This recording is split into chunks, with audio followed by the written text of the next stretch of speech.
Hi everyone, welcome back to Falcon's House. This is the watch vlog for Lost. Season 2, episodes 16 through 19. Sun is working hard in her garden, and Jin shows up. And he tells her that she shouldn't work there because she got kidnapped from there previously.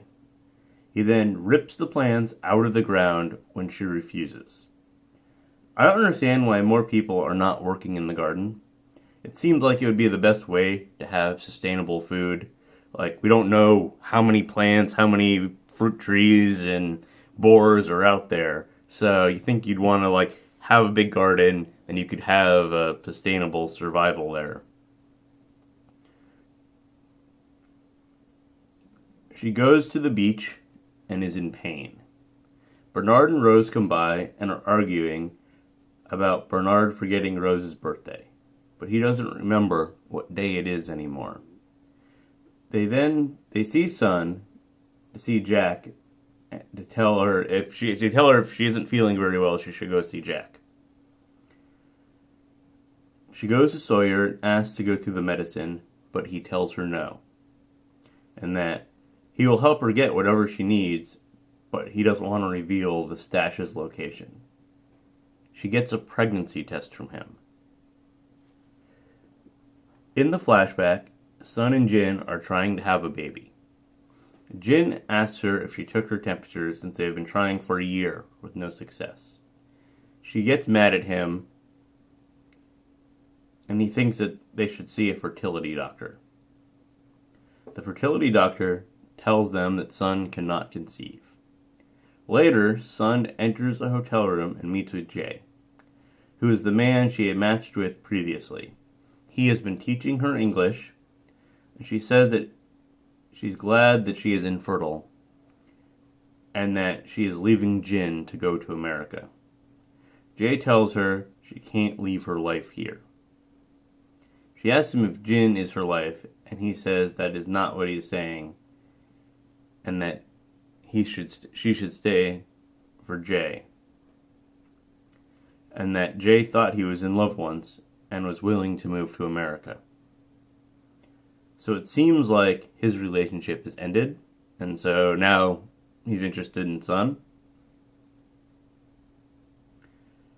After that, she's walking down the street, and her doctor drives up and tells her that Jin is the one who can't have children, but that he was afraid to tell Jin because he works for her father. What does her father do that makes everybody so afraid? Locke tells Ana Lucia about questioning Henry since she was a former police officer and has dealt with the others previously. She agrees and goes to ask Jack about having her do it. Jack agrees, but Locke is already in there. Locke agrees and talks to Locke, but Locke says that she is already in there with him.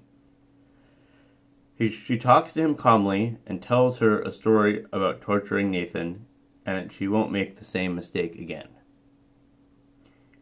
He draws her a map of the island and shows where the balloon is. She tells him that she will protect him if his story turns out to be true. She goes to ask Saeed to go with her to look for the balloon. They find Charlie also knows about Henry, and all three of them go off to look for the balloon. Ana Lucia notices that Charlie has a gun and says that someone knows to handle a gun should have it. Charlie then pretends to give it to her and then gives it to Saeed. Sun is sitting with Kate after doing her pregnancy test and asks Kate if she has done one before, and Kate says yes. The test turns out positive, and she has Jack double-check to be sure that she is really pregnant. Ana Lucia and Saeed are at a campfire, and she apologizes for shooting Shannon, and he says that it wasn't her fault, and once they find out that Henry is one of them, something will be done. In the morning, they find where the balloon should be, and it isn't there. Ana Lucia says that they should look more, and he reluctantly agrees and splits the area into 3 zones. Bernard is looking for oysters, but Jin kind of only kind of understands English and says, "No oysters." Sawyer comes up and calls him Daddy-O, thinking that he won't understand. Jin goes and replants the plants that he tore up, and he tells Sun that he doesn't like fighting, and he doesn't like not understanding like everyone else. She tells him she is pregnant, and that he is the one who couldn't have kids, but she didn't cheat. He tells her he loves her in English, and the island has provided a second medical miracle. What's going on with all these medical miracles?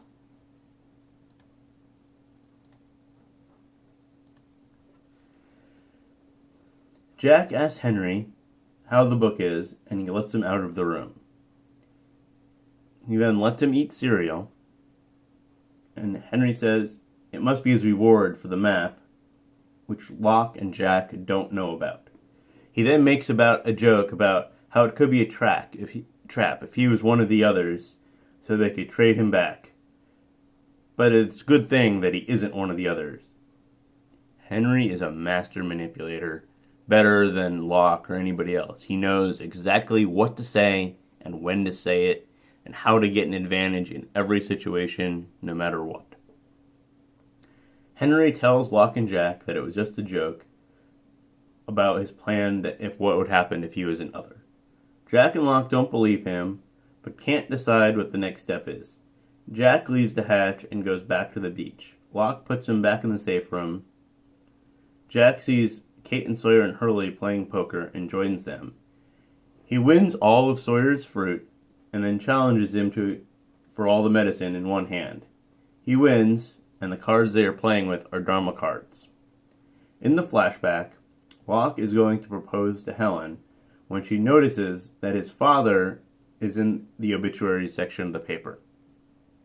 They go to the funeral and are the only people there. It seems like someone is watching them from a car.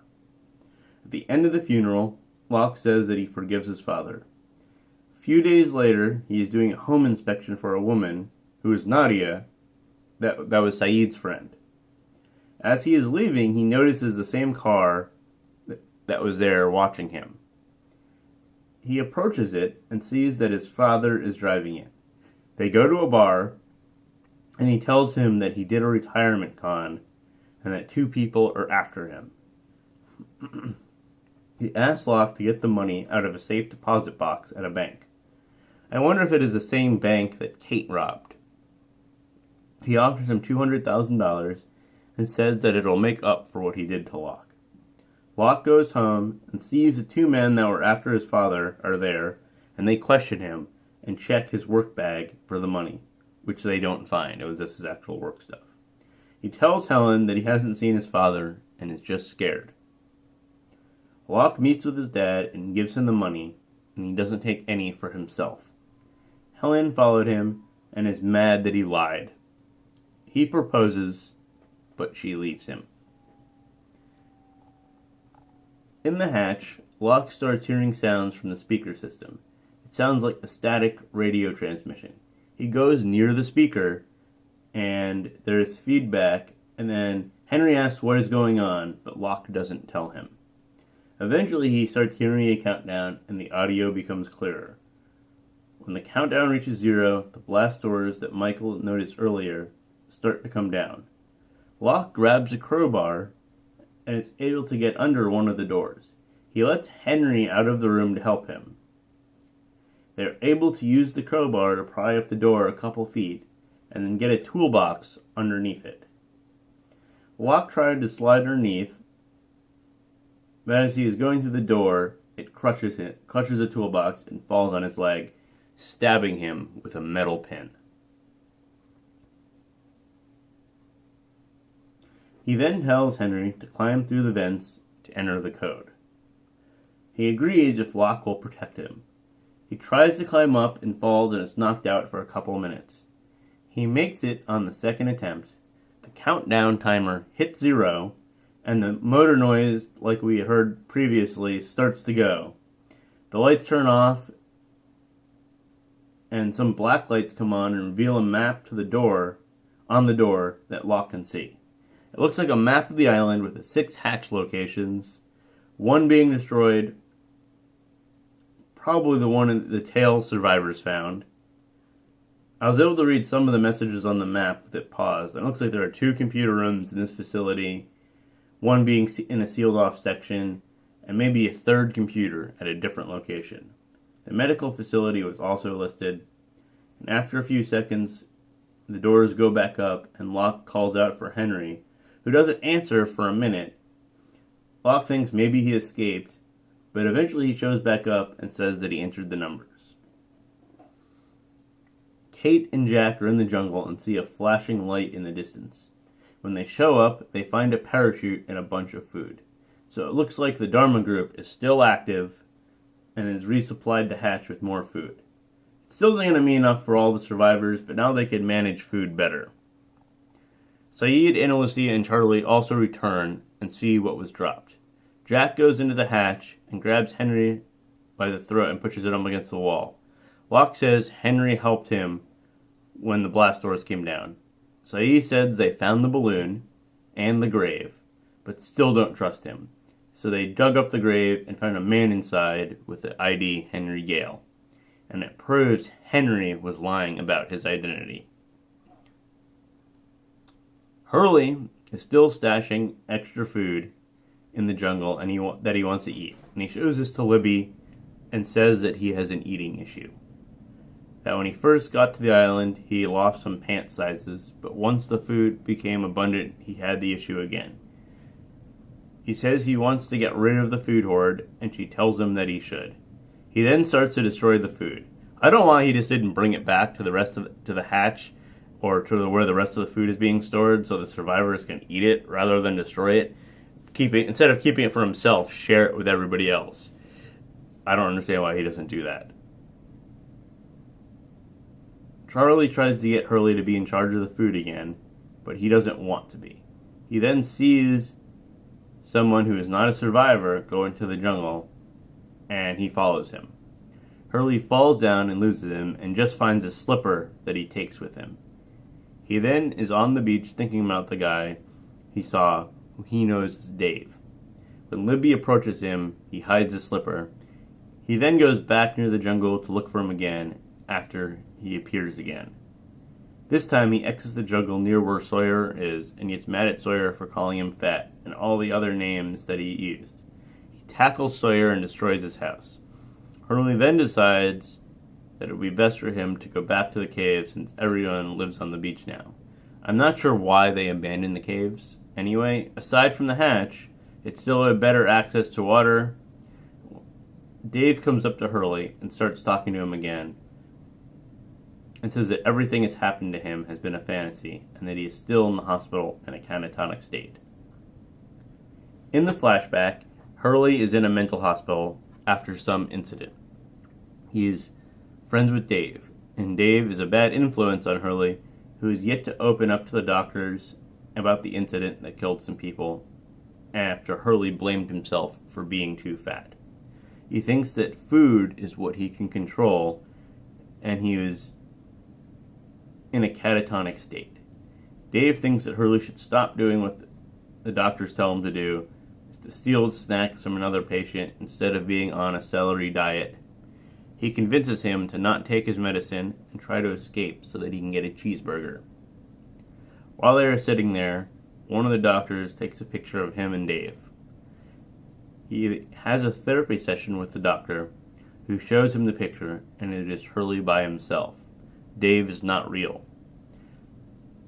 That night, Dave tries to get Hurley to escape with the keys he stole from the doctor's office. But Hurley tells Dave he isn't real, and he doesn't leave with him. Back on the island, Dave is still trying to convince Hurley that the island isn't real. He tells him that the numbers keep showing up were from Leonard, who is another patient. They end up at a cliff, and he tells Hurley he can wake up by jumping off. Hurley is then found by Libby, and he tells her what he thinks about it not being real. She tells him that it is real, and mentions things on the island that happened to her that he doesn't know about, and then if it was his dream, he would know everything that happened to everybody. She then kisses him. The last part of the flashback shows Libby as a patient in the same hospital watching Hurley. So, I thought they might know each other, but I assumed she was going to be a doctor at the facility, not a patient. Saeed and Ana Lucia try to question Henry more, and he admits that he is an other, but that he would be killed if he tells them anything. Locke asks him if he let himself get caught on purpose to find the hatch. Henry said that the hatch is a joke, and that he never entered the numbers, and that he just watched the numbers turn into hieroglyphics, and then it reset itself. Locke says that he is lying, but Henry says he isn't. Henry's a really good manipulator, and probably just trying to find a way to get whatever he wants. I don't think it would be in his advantage. I don't think it's in his advantage to lie about this, though. Bernard is mad that everyone else has given up being rescued and are happy with eating the Dharma food, and they really don't know where it comes from. Bernard asks Hurley to help him in getting the people to have a meeting, and lists off a bunch of people to get. At the meeting, Bernard gets feisty about the fact that everyone is content on the island and has stopped trying to get rescued. He says that the Dharma rations must have come from a plane, and that means that other planes must fly overhead. He wants to create a giant SOS signal on the beach. Rose tells him to stop giving people false hope. I think his reasoning is somewhat of a stretch for a plane flying overhead, because one plane flies overhead, especially one that knows where they are, and its job is to resupply the island. So they could still be well out of the range of other planes. But I don't think it doesn't hurt anything to create this SOS sign and do this plan anyway. He asks Charlie and Echo to help him, but they tell him they are busy building a church, and he storms off. In the flashback, Bernard and Rose meet for the first time, when he helps her push a car out of the snow, and she asks him out for coffee. A few months later, they are in Niagara Falls at a restaurant, and Bernard proposes. She tells him that she has terminal cancer, and he says he doesn't care that he has been a bachelor for 56 years already. She then agrees to marry him. I think that this is a typical reaction to try and push through whatever problem lies ahead, even if it is a hard choice. After they get married, they go to Australia for their honeymoon, and Bernard pretends to be lost, but ends up taking Rose to a remote village where there is a faith healer that he has found. Rose is mad and says that she has made her peace with what is happening, and he said that he hasn't yet. She agrees to talk to him, and in a similar fashion to when Claire is at the psychic, he reacts immediately in a bad way, and says that he is not able to heal her, that it uses magnetic energy, and it might not be right here. Rose tells him that she'll tell Bernard that he healed her, so that he'll stop trying to save her. Saving people has been an Echo and Charlie thing so far. In the airport, back to the U.S., Rose drops her pills, and Locke is in his wheelchair and picks him up. So she knows that Locke used to be in a wheelchair prior to being on the island. Back on the island, Bernard has gotten some people to agree to help him build the SOS sign. But he wants to do the easy part and have everyone else carry lava rocks for half a mile. This gets even more people to quit, and Bernard tries to get Sawyer to help, but he says no, and Rose says he needs to manage better. He then gets mad at Jin, and Jin quits, leaving him with nobody to help him. Rose talks to Locke, and Locke says that he is done with the hatch. But Rose says he will feel better soon, and even the 4-week wait on the crutches may not be beaten, as they both know, since she knows about the miracle, and that healing here is different. Bernard keeps working by himself, and Rose comes to apologize about lying about being healed by the faith healer, but that she is healed now because of the island. Bernard agrees to not leave the island, since that is what is keeping her alive. The island provided another miracle here. Maybe it does have something to do with the electromagnetic field. Locke tries to remember what was on the blast door, but is struggling to remember. Jack questions Henry some more and tells him that he is going to cross the line with the others and tell them that they have Henry and will trade for Walt. Henry tells him that they will never give you Walt. Analysia gives Jack a gun and tells him to bring backup with him. He tells Sawyer and Kate and asks Kate to go, which makes Sawyer mad. When Jack and Kate are in the jungle, she notices a doll on the ground and picks it up and sets off a trap.